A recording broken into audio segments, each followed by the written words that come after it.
tagapakinig online. Ako nga pala ang iyong demure host, Shawi,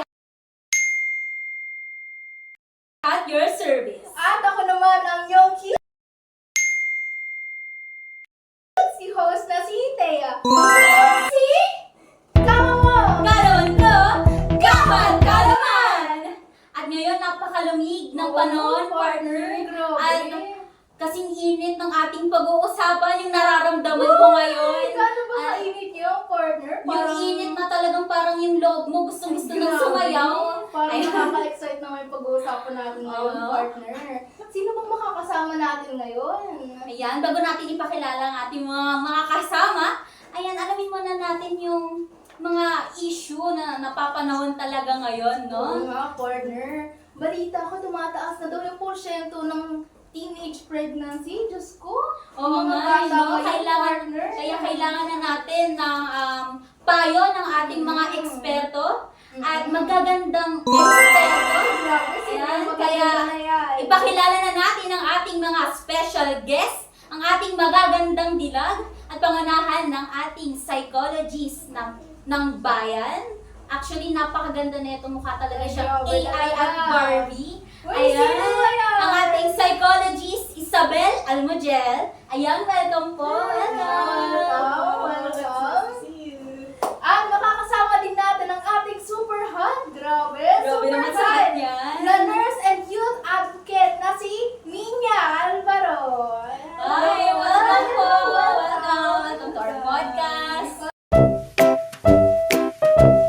Welcome. At tayo po ay maupo na. Yan, maupo na tayo dun.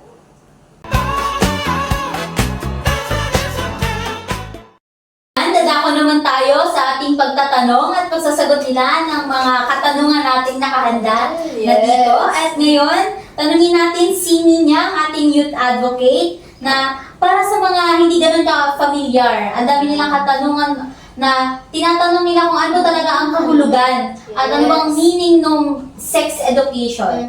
So, yung meaning ng sex education is yung pagbibigay ng tamang impormasyon tungkol sa sex, sexualidad, at reproductive health ng tao. Importanteng pag-aralan ito dahil maraming mga kabataan na yung mga nabubuntis ngayon and yung iba sa kanila is nauuwi sa abortion. Which is nakakalungkot. Ayan. Oo, Ayan, nakakadismo yan. talaga. Parang sa maiisip mo ngayon no? Sa mga kabataan ngayon, talagang hindi na sila nakakapag-isip talagang desisyon kung desisyon. Oo, Kung gusto nila magpapalaglag sila, lalo na sa mga may sikretong relasyon. Ngayon, Oo. pag hindi alam ng magulang, tapos nabuntis na pala, talagang gagawin na kung anong paraan para lang hindi malaman na buntis or Tsaka, verse talaga yung malalaglag. mas alarming siya, kasi pabata ng pabata yung mga Totoo nabubuntis yan. ngayon. Tapos sila pa mismo yung nagpapa-abort. Diyos ko na. Yan ang talagang dapat nating pinagpupukasan pag-aralan. Dapat natin Kasi tutukan talaga kailangan nila yan. ng kaalaman ko tungkol sa ginagawa nila at mga di dapat nila ginagawa. Yes. Ikaw naman, Miss Isabel, bilang psychologist, ano naman yung mga psychological aspect ng sex education? So, eto, sa mga napag-aaralan ko, syempre as a psychologist talaga, isa sa problema natin is yung emotion natin na hindi natin Yes, nakokontrol. Isa yan sa problema ng mga kabataan na ayun, hindi na iniisip yung mga outcomes na ginagawa nila. Pero ito naman yung problema din isa dito sa problema sa pamilya. Laking parte ng pamilya, lalo na sa kabataang papalaki, yung mga ganung bagay. So, dapat talaga, isa sa mga bata, hindi sa mga bata, karamihan sa mga kabataan, dapat talaga stable yung emotion nila at may support ng family. Yun talaga yung kailangan nila. Kasi ang hirap kapag wala ka talagang support, lalo na ng family. Sa mga mo. family. Kasi karamihan ng mga walang support talaga, lalo na sa pamilya, nagsasarili ng ng Hindi na sila komportable na magkwento kung ano ba yung problema.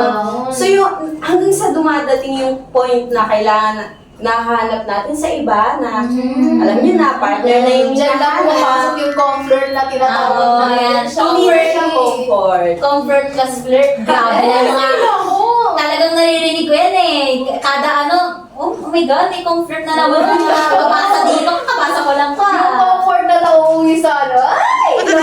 Uy, kaya mga nagko-comfort dyan. Ingat-ingat. Baka saan mapunta. Pag comfort lang. Walang landeran. Hindi naman sa sinasabi namin talagang bawal yung ganon. Pero talagang maging tayo, mas aware tayo sa mga kailangan nating gawin. Oo, kasi mahirap na. Baka may mabuo. Hindi natin masabi. Ano ba yan? Ayan, balik tayo kay Ninya. Ayan, ano yung mga madalas na katanungan ng mga kabataan patungkol sa sex education? Actually, sobrang dami. Yung iba sa kanila tinatanong is kung paano yung tamang paggamit ng contraceptive, paano malaman kung meron akong STD, kasi yung iba sa kanila ang daming active sa ano. Tapos yung iba, yung tinatanong nila paano yung tamang proseso ng pagpapalagdag. And yung madalas na mga nagtatanong na yun is yung mga kabataan. Ayan, talaga sila. Lalo na dun sa mga, hindi naman sa yung mga may STD, talagang pag sexually active talaga dapat marunong tayo mag-control. Yan, hindi naman araw-araw. Ay, naku, sinong ba? At saka isa pa, sa mga bagay na gano'n, dapat yung ready ka na. Huwag yun namang boobs. Dapat ready ka na emotionally and financially. Yung kaya mo Physically din. supportahan yung bata. Baka sabihin mo, ay ready na ako kasi mahal na mahal ko siya. Ayun na, nadala na tayo ng emotion natin. Kaya sa mga kabataan dyan na maraming katanungan, talagang magtanong kayo sa mga eksperto at saka mga talagang may nalalaman patungkol dyan. Huwag kayong magsasarili lang na tanong sa TikTok, nag-search lang pregnant ba ako? Kaya Kailangan ko lang ba ako fake news na makalat ngayon. Kaya bago kayo mag-consult sa sarili ninyo, mag-consult muna kayo sa ating mga eksperto. Yes. And ano naman yung mga usually na misconception na na-encounter mo as a psychologist? Eto napakalaking parte nito ha. Kasi as kabataan, syempre tayo nag-aaral tayo. Napag-aaralan din natin yung mga bagay na ganyan. Ngayon, yung problema, nalilimitahan yung pagtuturo.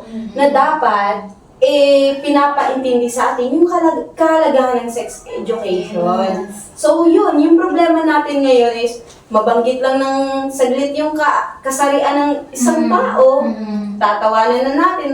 Masyado na tayong sensitibo sa mga ganitong bagay. Totoo yan.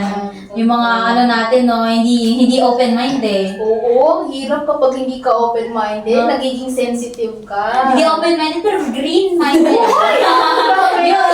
Yun talaga yun. Hindi open-minded ang pumapasok sa atin pag sinabing ganitong salita. Talagang natin, uy, ano ba yan? Bastos ka naman. Kaya sa ating mga kabataan, maging open-minded tayo. Buksan natin ang kaisipan natin sa ganyang usapin. Lalong-lalo na ngayon, talagang talamak na yung mga ganyan mangyayari. Kasi tayo rin naman yung makikinabang kapag naging open-minded ka. Tama yan. So, ayan, may katanungan naman tayo ulit na paano ba natin sisimula ng usapan tungkol sa sex education sa ating mga, sabi na nga, open-minded, sa mag-open. Oo. Ayan, sa ating mga kaanak, sa ating pamilya. Ayan, paano ba natin yung sisimulan? Ayun nga, dapat bilang nasa loob tayo ng tahanan sa pamilya, mga kaibigan, gano'n, parang mag-start muna tayo sa mga simpleng tanong and wag natin i-judge yung mga kabataan or yung mga kilala nyo na nagko-consult sa inyo para mas maging komportable silang pag-usapan yung paksang ito. Tama yan. Talagang, huwag natin silang biglain. Pero, unti-unti lang. Step by the step ba? Kasi nai-imagine ka na. Kasi, pag binigla mo, success ka na So yun nga, dun nga tayo start sa sa sarili natin. So, syempre dapat aware tayo sa lahat ng mga bagay-bagay. Lalo na yung bagay na to na pagbuo ang pag-uusapan. Ito talaga Mga yung ganung sa bagay. So, paano naman, as a psychologist, paano kung nahihiya yung bata na magtanong or i-open yung topic na to? Kasi kapag hindi sila masyadong familiar sa topic na to, ang sensitibo sa paningin nila or sa isip nila. So, paano kaya natin i-open to sa kanila kapag nahihiya silang pag-usapan yung topic na to? yung mga gantong bagay kasi, dapat sa pamilya talaga nagsisimula yan. Dapat yung pamilya yung nagtuturo na, ay, hindi lahat ng bagay masama. Kagaya ng sinasabi ko na, hindi mo naman kailangan palitan yung pangalan ng ari mo, hindi kailangan palitan. At dapat, alam mo na ikaw as bata, kahit bata pala, hindi pa aware na magtanong. Sorry, so yun nga yung problema, yung pagtatanong ng mga bata. So, syempre, dapat tayo, komportable tayo sa mga anak natin, di ba? Yung isa sa natin, dapat communication sa ating mga anak. Kasi kailangan talaga nila yung komunikasyon. Yes, for awareness na din kasi. Kaya talagang sabi ko nga huwag tayo mahiya. Sabi nga sa TGP, huwag mahihiyang magtanong. Ay, TGP ba yun? Right na. Huwag mahihiyang magtanong. Ayan, tsaka pwede po tayong lumapit sa ating mga hotlines, sa ating mga websites. Yes. Ayan na, talagang, hindi na, yung website na kutso lang naman. Website na pang edukasyon talaga. Wag po Yung pang-counseling naman, yung may matututunan ka. yung talaga mako-comfort ka. Hindi yung website na para lang sa ganito. Oy, naku. Ano kaya yung mga website na yan? Ayan, at may isa pang tanong, yan, Ninya. Isa sa mga debated topic ay contraceptives. Ayan, Ninya, anong mga uri ng contraceptives ang common dito sa Pilipinas? Yung commonly na ginagamit based sa mga sa mga sinasabi ng mga patient, yung karaniwang ginagamit nila is yung condoms, pills, and yung mga injectables. And may mga process din na gaya ng sa nakalimutan ko yung term tungkol sa lalaki, yung Parang hindi na siya Tinatali yung Parang kung sa aso, kapon. Hindi naman sinasabi ng aso ng isang lalaki, pero yun ang naisip kong kapon. Alam niyo yung kay Bro Arellano, nagpagano'n siya. Yung vasectomy ba yun? Vasectomy. Ayun, Vasectomy. Oh, yan, vasectomy. Tama, Yes, tama vasectomy, yes. Kaya sa ating mga boys na mahilig ayan, wag tayong wag tayo namang bira ng bira, no?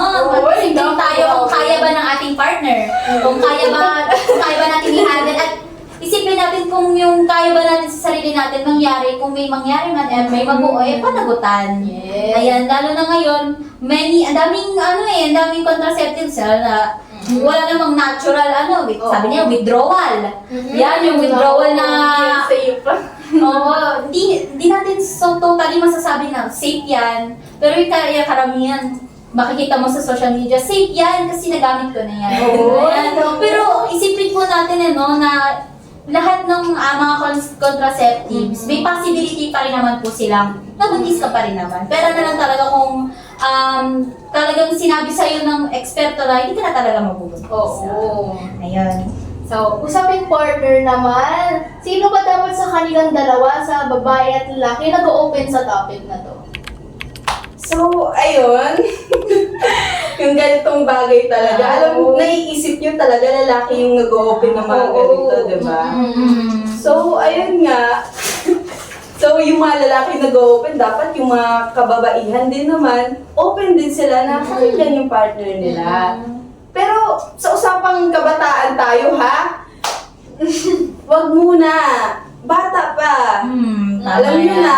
Makinig kayo, listeners natin. Tama yan. Makinig. So, ayun. Yun nga, nag-open yung mga kalalakihan sa mga bagay na ganito. Siyempre, pinag-uusapan talaga yan kasi kayo nag-uusap yan kung gusto nyo ba ng makabuo ulit ng ganito or yung partner mo ayaw na, di dapat magkasundo kayo sa ganitong bagay. Kumbaga, dapat parehas kayo, no? Nagtutulungan. Nagtatanungan kayo kung ano dapat yung gagawin ninyong dalawa. Kaya nga communication is the key talaga. Hindi yung bakit gusto mo, sige na, gawin ko. Pilitin, ayaw. Pag pinilit ng ayaw, masasaktan ka lang. Yun nga. Wala kang gustong sabihin si Shawi. Hindi ko based on experience, sa wala mo experience. Laki din kasi ng problema nito, dumadagdag to sa mabilis yung paglaki ng population natin. Oo, nagiging overpopulation na tayo. Bawas-bawasan nyo naman. Bukod sa nangungurakot na yung gobyerno. Ma, sex education. Saka na yan. Sa natin natin Medyo yan. na bukod sa... Overrun eh, no? Ayan, next na katanungan naman ay, Ninya, paano ba natin malalaman kung may STI o sexually transmitted infection ng isang tao? Yung malalaman siya sa paglapit sa mga health workers, sa mga hospitals, ganun. Ayan, no? Yung mga kasi, kaya nga sinabi ko nung kanina, yung iba kasi nalalaman na dinadiagnose nila yung sarili nila. Kumbaga, self-diagnose. Di ba? Kasi yung iba, hala, naramdaman ko to, parehas kami, may naramdaman na Google yung symptoms Oo. Kumbaga, bakit di sana AI na lang, Google na lang ang dating mga doktor ngayon. Mas mainam po talaga na tayo ay lumapit sa ating mga eksperto, sa ating mga doktor, para po maiwasan natin yung kung ano man yung misunderstanding, may misconception. Malimit, hindi ka pala talaga, wala ka pala talaga ng STI, STD. Meron ka po palang, may iba ka pa palang sakit, ikaw, nag-self-diagnose ka, ganun ang tapos inom-inom ka na gamot, mali naman pala. So parang mas napasama pa. Huwag tayo magde-depend sa kung ano yung nakikita natin online. Ako. Kasi syempre, palagi naman nagkakamali yung AI. Hindi rin naman palagi yung tama. Wala naman palaging AI na tama. Nagkakamali rin sila. Tapos baka sinunod mo yung payo ng AI, ikaw pa mismo yung napasama. Yun di nga. ba? Kasi, Ito nga, yung stigma sa STI talaga, masyadong malaking hadlang talaga. So, dapat kailangan talagang may alam tayo dito para matulungan yung may mga sakit, yung mga ganung bagay. Dapat aware tayo na dapat isip din natin yung pinapaandar natin, puro puso. Tignan yung symptoms, tsaka pag may mga abnormal discharge sa katawan, saka lumapit sa mga health workers, huwag tayong mag-self-diagnose kasi baka sa iyo makapunta yan. baka mamaya ang na-diagnose mo sa sarili mo, buntis ka pala. Hindi ka pala talaga buntis. Tsaka sadyang bloated ka lang. Ayan. Pumasa pa. Naku. So, paano naman natin ituturo yung concept ng sex education? Kasi di ba baka mabigla yung mga bata? O, pag-aaralan natin ngayon, sex education. Mabigla sila, ano ba yan? Sex education, pamatanda lang yan. Ganun iisipin nila. So, paano ba natin dapat ituturo or sisimulan yung pagtuturo nga ng sex education? So, sa usapang success, di ba, kailangan step by step. Oo, step by step So, talaga. sa kabataan dapat, mag-isip tayo ng mga bagay na pwede natin sabihin sa kanila yung hindi tayo mabibigla agad-agad. Yung iisipin natin, ay kaya ng bata na itatak sa utak ko, hindi masyadong masakit sa kung isipin, yung mga ganung bagay. So, dapat talaga, step by step. Kumbaga, kailangan yung step by the step, yung hindi nabibigla yung utak ng bata. Kasi kapag nabigla yung utak ng bata, bigla na lang yung sisigaw sa labas, hala, ito yung tinuro sa amin, ito yung tinuro sa amin. Na-normalize nila yung mga gano'n na hindi naman dapat. Kumbaga, sabi nga, dapat hindi natin binabartolina yung wika. Tama yan. Dapat gamitin natin to in a right way. Hindi bigla ka na lang sisigaw dyan sa labas kung ano yung natutunan mo about sex education. Ayun na nga, dapat aware tayo na yung kasarian mo, hindi naman talaga siya bastos. Nagiging bastos siya, ginagamit lang natin sa maling paraan. Doon tayo nagkakaproblema din minsan. Kaya naging sensitibo tayo sa green ganyan minded bagay. dyan. Nako, tigilan na ha. Ayan, doon naman sa konsepto ng consent sa sex education.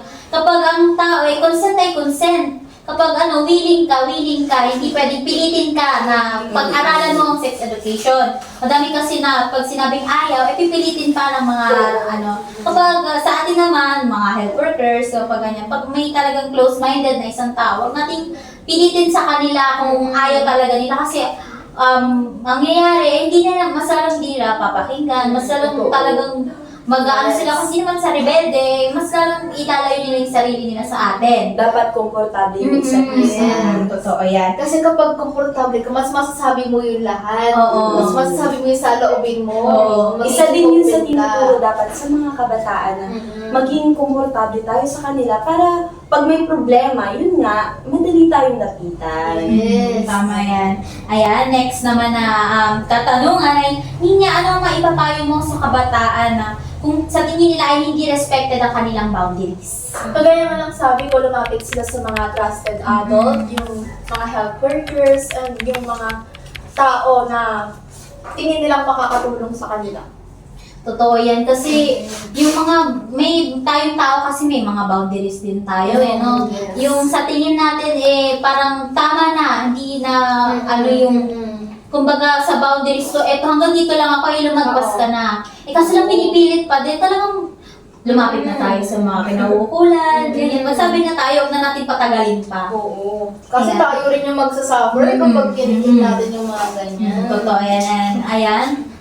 Para sa ating psychologist, Isabel, ano ang epekto ng pagkakaroon ng healthy sex education sa mental health ng mga kabataan? So, ayun nga, isa yun sa importante, kagaya nga natin, kapag may komportable tayo sa isang bagay, nagiging masaya tayo, minsan nababawasan problema natin. Totoo. Yes. So, yun. nagdadala yun ng aliwala sa isip natin na siya yung nagkokontrol ng emotion din natin minsan. Kasi kapag nag-overthink tayo, bigla na rin sasama na yung puso natin, sabihin na, ay, gawin mo to yung bagay na to.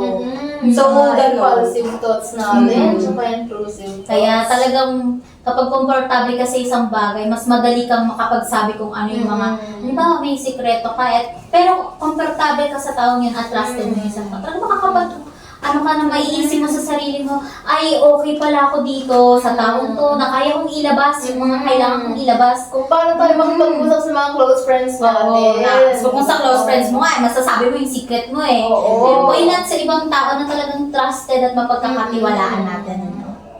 Yes. At ngayon ay may mga katanungan ng ating mga viewers, ng ating mga listeners online. Ayan. Yes. May pa-Q&A po tayo. Ayan. Grabe naman yun. Ngayon ito ay itatanong ko kay ating youth advocate, kay Ninya. Ngayon, sagutin naman natin ang mga tanong ng ating mga listeners. Ayan, Ninya. Ang unang tanong, ano ang epekto ng pagkikipagtalik sa murang edad? So, dahil wala pa silang sapat na kaalaman sa sexual education, yung iba, nagkakaroon sila ng emotional stress, Yes. yung iba, na nagkakaroon ng unplanned pregnancy, ganun. Kumbaga, yung mga talagang unwanted unwanted talaga. Lahat ng things ipapasok mo dyan. Oo. Kasi masamang epekto yung murang edad ka pa lang no? Kailangan talaga hintayin natin kung sabi nga nila sa ALDA, may tamang panahon. Oo. Maghintay tayo sa tamang panahon, huwag natin madaliin dahil ang bagay dumarating sa tamang panahon. Tsaka yung yung mga Yes. nagkakaroon ng mga sakit, gaya ng STD, HIV, pabata ng pabata. Oo, Ayun. mapapansin natin yan sa mga rates, sa mga balita. Yung mga taong makikita natin lalo na ngayon sa mga lugar, may mga matataas na risk ng mga HIV, ng mga STD. Kumbaga, kailangan talaga natin itong ibigyan ng ng knowledge. Awareness talaga yung kailangan natin dito. Tama yun. Kasi kapag aware tayo, alam natin kung ano yung mga iiwasan natin Oo, at yung mga tama. dapat natin gawin. Next naman na katanungan natin from online. Miss Isabel, paano kung pipilitin ang partner ko na mag-usap tungkol sa boundaries? Ayun na nga yung sinasabi natin. Dapat may respeto tayo sa isa't isa. Dapat hinihingi natin yung saloobin niya kung okay ba sa'yo. Ganun. Dapat may consent and dapat tamang impormasyon na rin. So, maglilid ito sa magandang relasyon niyo. Kumbaga, dapat meron tayong tamang timing. Yes. Tsaka kung paano tayo mag-approach sa kanila, paano natin sila approach. Kaya mag-open tayo, mag-open tayo ng gusto natin, kaso galit yung kausap natin. Mag-open ka ba doon? Ayun na nga, yun nga yung problema din. Minsan, ikaw, Gina G ka, tapos yung partner mo pala, hindi. Oo. Dapat talaga, may respeto kayo sa isa't Mm. Kasi isa. dapat pareho kayo ng gusto. Pareho kayong interesado. Hindi yung Oo. isa na lang yung lumalaban. Anong laban yan? Ba yan? Hindi naman no? So, ito naman ay kung ano yung final thoughts natin, kung ano yung mga nais nating may parating sa mga tao. Ayan. Ninya, bago tayo magtapos, Isabel, ating mga psychologist and youth advocate, bago tayo magtapos, anong gusto ninyong iparating sa mga open-minded na kabataan? Sa lahat ng ating viewers. Mm-mm. Gusto ko lang iparating na walang masamang magtanong dahil sa pagtatanong dito tayo natututo. And lagi niyo sanang tatandaan, practice safe sex. Grabe, practice nyo yan ha, safe. Ayan, kay Isabel naman. So, Kaya mo bang tapatan? Ang safe sex ng ating youth advocate. Parang nabigla siya eh, no? Parang gaganon din natin si Isabel. Tatapatan mo ba yan? Payo ng ating youth advocate? So, ayun na nga. Gusto ko lang iparating sa inyo na dapat talaga kayong mga kabataan, iniisip nyo din na tama ba to or hindi? Yung mga ganung bagay. So, dapat talaga, alam nyo yung mga bagay na hindi naman talaga dapat gawin. Yes. Dapat talaga, ano tayo eh, bukas.